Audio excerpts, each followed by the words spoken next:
Pilathara Pappinisseri KSTP റോഡിൽ രാമപുരം കൊത്തിക്കുഴിച്ച പാറ ഇറക്കത്തിൽ റീത്താറെങ്കിലെ അശാസ്ത്രീയതയെ തുടർന്ന് പൊട്ടിപ്പൊളിഞ്ഞ ഭാഗം പുനർനിർമ്മിച്ചില്ല. ഇവിടെ അപകടം പതിയിരിക്കുന്നു.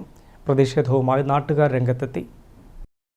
KSTP റോഡ് ഉപരിതലം മിനുക്കുന്നതിന്റെ ഭാഗമായി അറ്റകുറ്റപ്രവൃത്തി നടത്തിയ ഭാഗം 2 ദിവസം കൊണ്ട് വിള്ളൽ വീഴുകയായിരുന്നു. പ്രതിഷേധത്തെ തുടർന്ന് അധികൃതർ വീണ്ടും റോഡ് അറ്റകുറ്റപ്പണി നടത്താൻ തീരുമാനിച്ചു. വിള്ളൽ വീണ ഭാഗത്തെ ടാറിംഗ് കട്ട് ചെയ്തു മാറ്റി. എന്നാൽ പ്രവൃത്തി നടത്താൻ അധികൃതർ തയ്യാറായിട്ടില്ല. 2 ആഴ്ച കഴിഞ്ഞിട്ടും പ്രവൃത്തി നടത്തിയില്ല. ഇറക്കത്തിൽ വളവ് കൂടിയുള്ള അപകടം നിറഞ്ഞ പാതയിൽ ഡ്രം നിരത്തിവെച്ച അവസ്ഥയാണ്.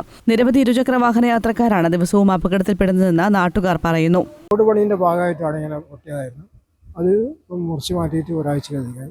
അതുകൊണ്ട് വാഹനത്തിൽ നമുക്ക് വരാൻ ബുദ്ധിമുട്ടുന്നതാണ്. ഉണ്ടാവും ഈ എല്ലാവർക്കും വണ്ടി കൊണ്ടിരുന്ന എല്ലാവർക്കും നമ്മൾക്ക് പിന്നെയും കുറച്ച് അറിയാതെ ആൾക്കാർ പുറത്തുനിന്ന് വന്നെങ്കിൽ അവർക്ക് ബുദ്ധിമുട്ടായിരിക്കും.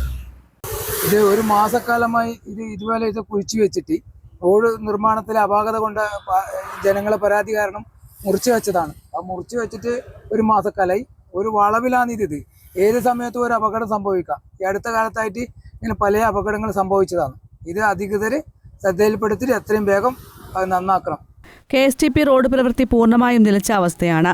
എത്രയും വേഗം ഇവിടെ അറ്റകുറ്റപ്പണി നടത്താൻ അധികൃതർ തയ്യാറാകണമെന്ന് നാട്ടുകാർ ആവശ്യപ്പെടുന്നു. News bureau, Pazhayangadi.